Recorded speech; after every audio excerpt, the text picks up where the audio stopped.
किल्ले प्रतापगडावर शासन शिवप्रतापाचे भव्य शिल्प उभा करत आहे, परंतु या किल्ल्याच्या बुरुजाचे ढाबे तटबंदी ठिकठिकाणी ढासळत आहे।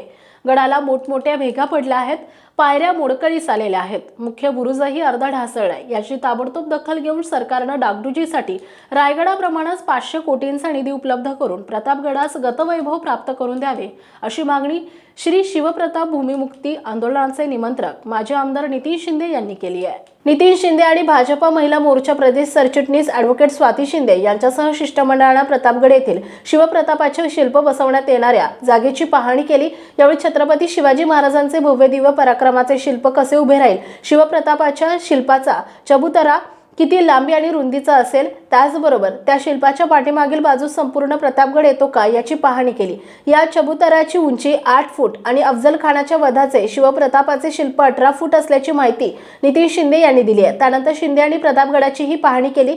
यावेळी ठिकठिकाणी बुरुज आणि तटबंदीच्या दुरुस्तीची गरज असल्याचं त्यांच्या निदर्शनास आले।